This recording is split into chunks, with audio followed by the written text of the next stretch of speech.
नमस्कार, मैं सत्य प्रकाश और आप देख रहे हैं सशक्त भारत न्यूज़। हमारे साथ से जुड़े हैं बिहार के वरिष्ठ पत्रकार तथा देसी अड्डा के संपादक राकेश तिवारी जी। हम इनके साथ आज सिवान जिले के बढ़िया विधानसभा क्षेत्र पर चर्चा करेंगे। बढ़िया विधानसभा क्षेत्र के उन तमाम प्रत्याशियों की चर्चा करेंगे जो कि चुनावी दौर में आगे हैं। आइए स्वागत करते हैं आपका। धन्यवाद आपको। और जैसे आपने कहा, बिहार में विधानसभा चुनाव की सरगर्मी तेज है और इस सरगर्मी के बीच यदि आप बड़हरिया की बात करते हैं तो सिवान के हॉट सीट में एक है बड़हरिया। और बड़हरिया इसलिए भी हॉट है क्योंकि यहाँ से इस बात की भी चर्चा है कि मोहम्मद शहाबुद्दीन के पुत्र सिवान के जिन 3 सीटों पर चुनाव लड़ सकते हैं उसमें एक बड़हरिया का भी नाम आता है। लड़ेंगे वो भले रघुनाथपुर से, लेकिन चर्चा बड़हरिया के लिए भी है और बड़हरिया के उनके समर्थकों का डिमांड भी है। तो इसलिए बड़हरिया चर्चा का केंद्र है कि क्या ओसामा साहब बड़हरिया से चुनाव लड़ेंगे। तो देखिए, उसी बड़हरिया की बात करते हैं। तो ये बड़हरिया जो है वो 1952 से लेकर 1977 तक अस्तित्व में था। बड़हरिया विधानसभा क्षेत्र 77 से लेकर और 2010 के चुनाव के पहले तक ये अस्तित्व इसका नहीं था। बड़हरिया जो प्रखंड है वो गोरिया कोठी में समाहित हो गया था। अब 2010 के बाद फिर से बड़हरिया अस्तित्व में आया है और उसके बाद यहाँ पे लगातार बातें हो रही हैं, लगातार चुनाव हो रहा है, राजनीतिक समीकरण अलग अलग बन रहा है। तो यहाँ के जो पहले विधायक बने वो श्याम बहादुर सिंह बने दूसरे टर्म में 2010 में। उसके बाद लगातार वो जीत रहे थे। पिछले चुनाव में 2020 के चुनाव में बच्चा पांडे, जो कि सिवान के चर्चित टुन्ना जी पांडे के भाई हैं, वो आरजेडी के टिकट पर यहाँ से चुनाव जीत गए। तो जब से बच्चा पांडे यहाँ से चुनाव जीते हैं उसके बाद से लेकर अब 2025 के बीच बच्चा पांडे के 5 सालों के कार्यों का आकलन हो रहा है और इस क्षेत्र में उसी के आकलन पर बच्चा पांडे को टिकट मिलेगा नहीं मिलेगा इसकी भी दावेदारी, इसकी भी बातें हो रही हैं। और बच्चा पांडे को टिकट नहीं मिलेगा तो कौन इसके दावेदार होगा और सारे अटकलों को दूर करके बच्चा पांडे क्या फिर से तेजस्वी यादव से वो टिकट पाने में सफल हो जाएंगे, इस बात की भी चर्चा है। तो देखिए, इस पूरे बड़हरिया में जिस बात की चर्चा हो रही है कि आखिर बड़हरिया का विधायक कौन होगा जो बड़हरिया के तस्वीर और तकदीर को बदले। तो इसमें कुछ बड़े नाम। अब जैसे देखिए, बड़हरिया क्यों चर्चा में? बड़हरिया इसलिए चर्चा में रहता है कि क्योंकि यहाँ से श्याम बहादुर सिंह विधायक रहे। श्याम बहादुर सिंह वे व्यक्ति हैं जो नीतीश कुमार के काफी करीबी हैं और जिनके डांस को देखने के लिए पूरे बिहार के लोग ललायित रहते हैं। किसी भी ऑर्केस्ट्रा में या किसी भी सभा में जब जाते हैं, कहीं डांस प्रोग्राम चल रहा होता है तो वो ठुमका लगाने से पीछे नहीं हटते हैं। मजाकिया लिहाज में वो कभी पीछे नहीं हटते हैं। उनके बातों को सुनने के लिए उनके सभा में लोग जाते हैं। लोग बहुत ध्यान से बातों को सुनते हैं क्योंकि वो बातें जो कहते हैं वो बातें वास्तव में धरातल की होती है, लेकिन कहने का जो वो तरीका होता है ठेठ भोजपुरी में वो जो बातें करते हैं वो हंसाते हैं। तो चलिए, अब हंसने हंसाने की बात छोड़ते हैं और बात करते हैं कि 2025 के इस चुनाव में कौन कौन दावेदार। तो देखिए, पहले बात कर लेते हैं सिटिंग विधायक की। आरजेडी के विधायक हैं बच्चा पांडे। पिछले चुनाव में 71,793 मत लाए थे और सिंह को पराजित कर दी। श्याम बहादुर सिंह को कुल 68,234 मत मिले थे। तीसरे स्थान पर यहाँ पे वीर बहादुर सिंह थे, एलजेपी के प्रत्याशी थे। उनको 5,065 मत मिला था। तो 5,065 मत प्राप्त करके वो तीसरे नंबर पर थे। तो ये है 2020 का चुनावी समीकरण। अब 2025 में जो चुनावी समीकरण बनेगा उसमें आरजेडी के तरफ से बच्चा पांडे कैंडिडेट होंगे या नहीं होंगे, इस बात की भी चर्चा है। अच्छा, क्योंकि लोकसभा चुनाव बच्चा पांडे अवध बिहारी चौधरी के साथ थे, आरजेडी के साथ थे, हिना साहब के साथ नहीं थे। जबकि हिना साहब पिछले चुनाव में इनको टिकट दिलवाने में उनका प्रमुख अहम भूमिका था। तो ये हिना साहब गुट में, अब हिना साहब इनको कितना स्वीकार करती हैं, कितना अस्वीकार करती हैं, हिना साहब का टिकट देने में कितना चलता है, कितना नहीं चलता है, ये बात भी है। हिना साहब के जो समर्थक है पढ़रिया के, उनका दबाव है कि बच्चा पांडे को टिकट नहीं दिया जाए, किसी दूसरे समर्थक को दिया जाए, ये दबाव है। लेकिन बच्चा पांडे के भाई जो टुन्ना जी पांडे हैं, उनका सीधा संपर्क तेजस्वी यादव से भी है, उनका सीधा संपर्क लालू यादव से भी है, और लालू यादव और तेजस्वी यादव के कहने पर ही वे लोकसभा चुनाव में अवध बिहारी के साथ थे।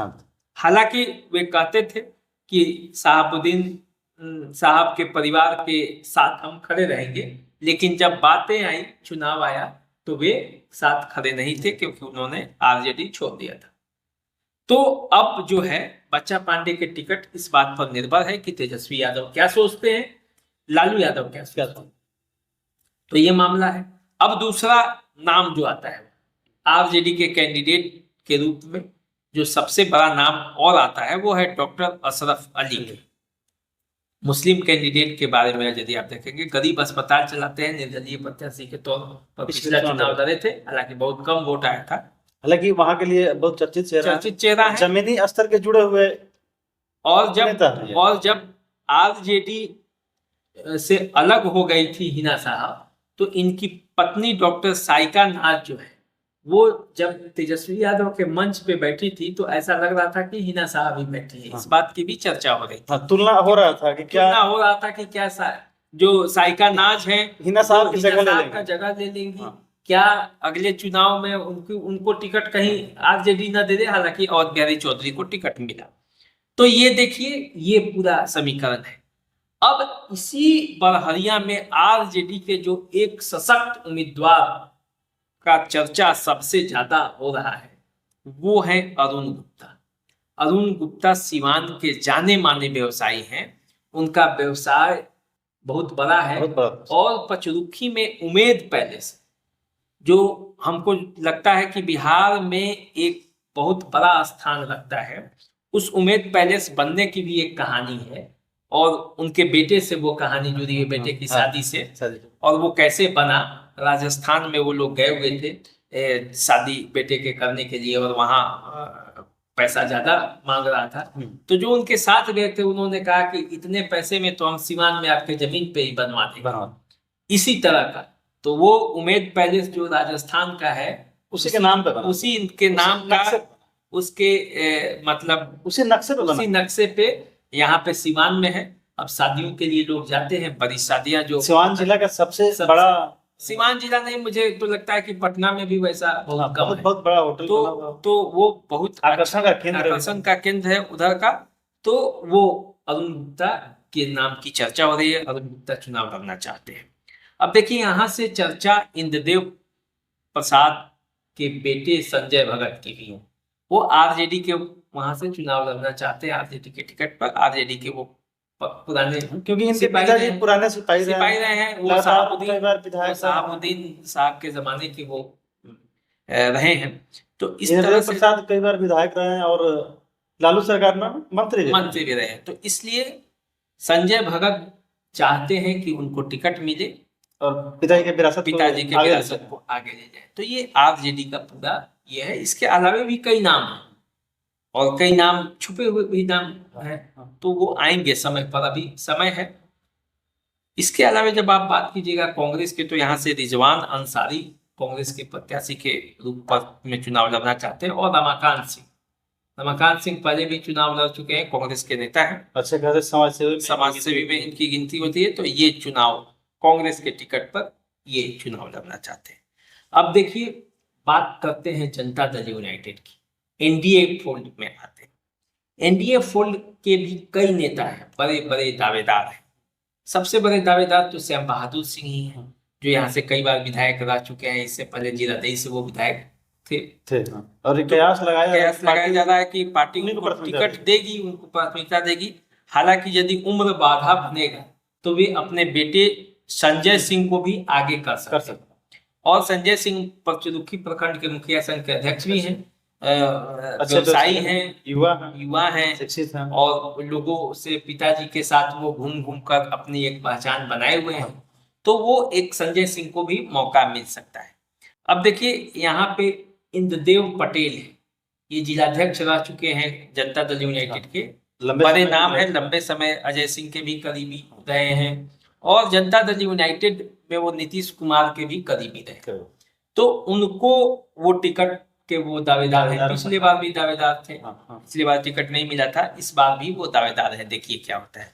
इसके अलावे चूंकि वो पूरे इलाके में अवधिया कुर्मी की एक अच्छी खासी वोट है, तो इसलिए पटेल समुदाय में अवधिया कुर्मी के समुदाय के बहुत लोग एक दावेदार के रूप में हैं। उसमें देखिए सचिन पटेल का नाम सामने आ रहा है, उसमें नगेंद्र पटेल का नाम सामने आ रहा है, उसमें नगेंद्र सिंह का नाम आ रहा है, राकेश पटेल का नाम आ रहा है, उमेश पटेल का नाम आ रहा है। इतने लोग दावेदार।